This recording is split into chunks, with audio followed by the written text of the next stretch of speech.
I'm Reverend D. Graham, and I'm Reverend Dorothy Emerson. And we've both been involved in both the Interweave and Lambda ministers over the time of our ministries. So, Dorothy, you were in before me. So. Well, I came to GA in '83, and it seems to me I must have learned about, at that point it was called UUs for Lesbian and Gay Concerns, but I think it was called the UU Lesbian and Gay Caucus at the beginning. Okay. I'm not sure which one. But in I definitely remember '84. '84 was when I found out that this group was, can I start over again? Yeah. Okay. He'll edit it, don't worry about it. Yeah, I know, okay. So I went to my first General Assembly in 1983, and I was introduced to UU's, the UU Lesbian and Gay Caucus. And then in 1984, I attended a meeting where I found out two things that made me not exactly happy. First of all, the group was dominated by gay men. There were very few lesbians involved. And I found out that their major agenda item was that they were going to put forth a resolution to support ministers who were performing gay marriages, or gay services of union, I think they were called.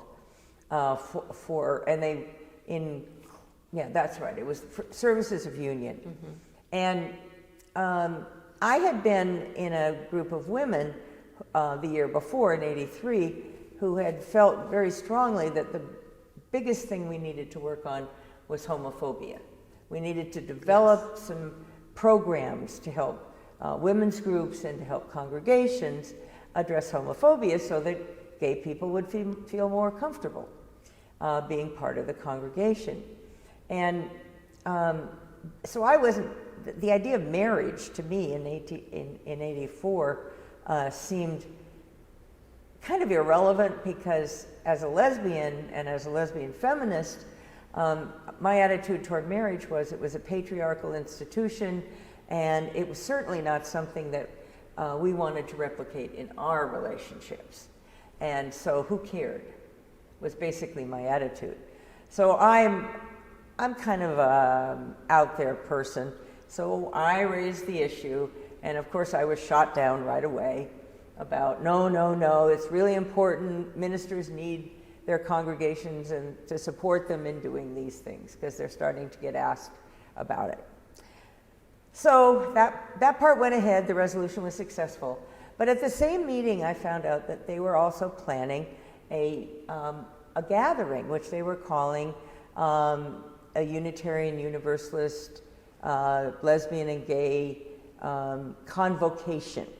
And it was the first major gathering of UU gay and lesbian folks from all over the country. And it was in Houston, Texas, in February. It was going to be in February of 1985. Well, I was horrified to learn that they were going to have a meeting coming up to do the planning for this, and there weren't any lesbians that were going to be at the meeting. And so I made enough of a stink about it that they invited me to be at the meeting. And the person who was one of the co-coordinators, or what was the coordinator of the caucus at that point, was Doug Strong. And he told me later that he was not at General Assembly apparently, but he told me later that he was coming to Boston to this meeting to do battle with Dorothy Emerson. Later we did become friends, but it was a battle, and I had to fight for everything. One of the things that was really important in those days was that there be women's space and a women's caucus, and they would not approve the idea of it. So we actually got to the convocation, and women said, "Where's the women's space?" And we created our own space and made a petition to have that in future gatherings. But I was successful at one thing. I was able to get a lesbian keynote speaker Judy Grawn, who had just published the book Another Mother Tongue. So that was a big success. But that meeting in Houston was actually kind of the beginning of the real grassroots, widespread movement within Unitarian Universalism. And it really benefited me because I didn't get to go to a convo until some years later in Dallas. But at that point, there was women's space. The entertainment was mixed, and I appreciated what you had done, even not knowing you at the time, because I was able to actually actively take part and later become part of the board and part of the committee that eventually down the line, it was in the 90s, we made the change from UULGC and more letters to come to Interweave, which had been a Doug Strong idea. And I was reluctant about it because I didn't want to lose any component. However, that was the most practical solution. Yeah, and Interweave actually appeared as a name in 1985, but it wasn't voted on. I found out later one of the reasons it wasn't accepted earlier was because Bob Wheatley did not like the idea. He wanted to call the group Gala because that was in use at Ferry Beach. And so I think it's partly, I have a feeling his influence. And Ferry Beach was a gay men's retreat that happened. Originally it was supposed to be gays and lesbians. But that's one of the things that often doesn't get talked about in this, is that there really were some pretty big differences between lesbian culture and gay men's culture. And it wasn't exactly a natural alliance. This is also the height of the women's movement. And women and men were also, just straight women and men were having their differences. And women were fighting to get onto boards and into leadership, which is still an ongoing issue. But it was, so within that context, you kind of might take straight men and women and put them in the middle here, and then put gay men over here and lesbians over here. And so they were almost further apart than men and women who slept together. Although, I think there's a subtle difference here, and that is that I came out as a lesbian before I discovered feminism. And in those days, we would say, well, a lesbian can be the best friend to men, especially gay men, because we're not competing for anything. Actually, I think the more natural alliance is lesbians and straight men. Well, perhaps, but in those, well, they're competing for the same women sometimes. Well, sometimes we are.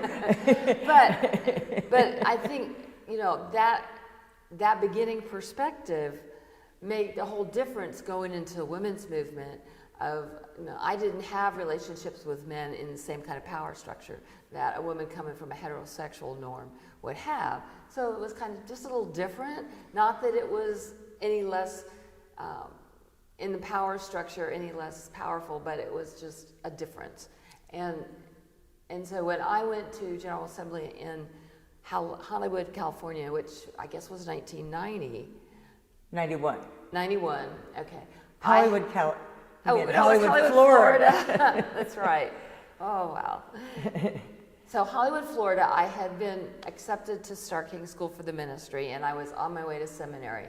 So for the first time, someone, and I think it was Doug Strong, slipped a little piece of paper into my hand, and they said, it had this room number, 10 o'clock, and I'm like, oh, what is this? But I'd been warned this might happen. So I took this little piece of paper and I walked up to that room at 10 o'clock and knocked on the door like at a speakeasy. And I go in, and here are some of these prominent men that we heard about today as our lesbian, as our gay pioneers, really. And a few women, but it's the Lambda Ministers Caucus. And some of these men were married. It was very secretive. You really had to be in the inner circle to get to go to this. And I guess because I just popped in as this out lesbian from the start, they were ushering me into the deeper circles. And later we worked with Lambda Ministers where we got a grant and we could do planning, and we were out and open and yeah, we involved actually with the did UUMA. workshops. Yes. We actually did workshops, Yeah. and we had a newsletter. And I came in somewhere along that line. I came in, and they made me treasurer at the first meeting I went to, and then they handed me a box, and it had checks in it, some of which were 3 years old. So of course they couldn't be cash, but I had to sort all that out, and then later I became co-coordinator. I think I might have been one of the last co-coordinator, because well, that was so that was really the 90s. Technically, I'm still the head of Lambda Ministers, but I Oh. tried to turn it over to someone else 2 GAs ago, and no one would take it. So we exist on paper, but the young people don't want to be just Lambda ministers. They now want to be the queer professionals? Yeah. Something.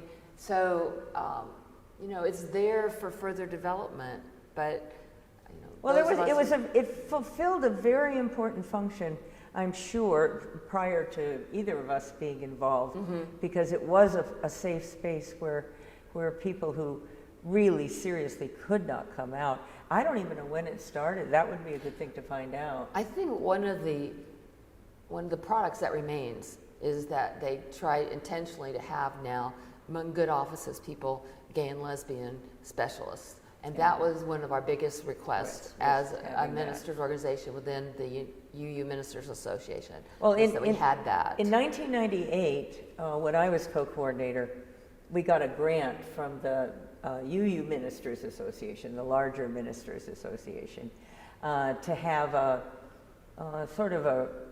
I guess it was kind of a brainstorming meeting.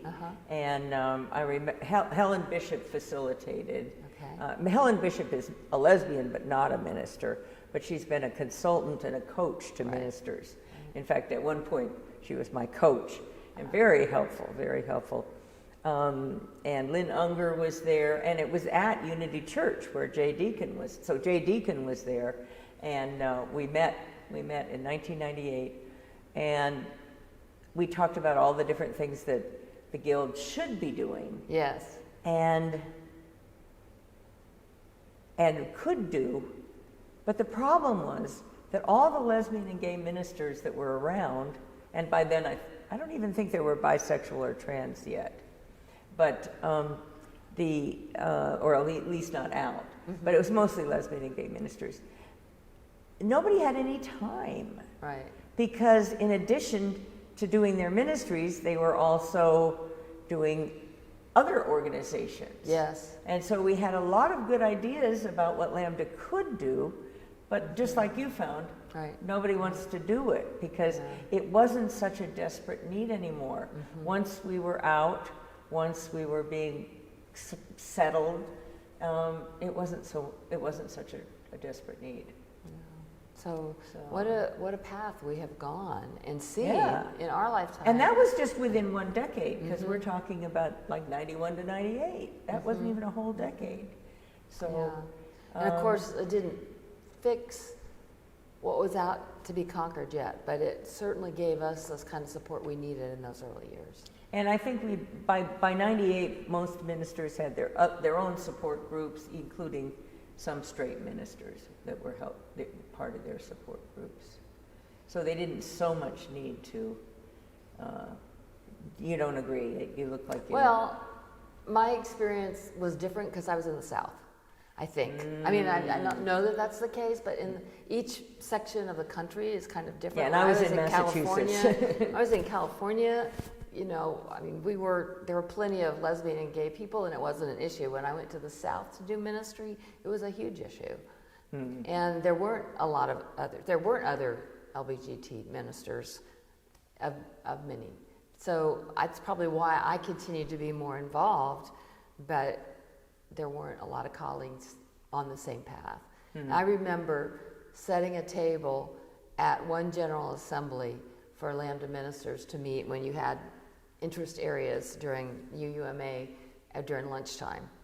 And I set up the Lambda minister table, and John Burens came over with another colleague or two, and he says, "Oh, this is a joke. It's not really Lambda ministers. we can sit here. And I said, oh, hi, John. It is Lambda Ministers, and you're welcome to stay.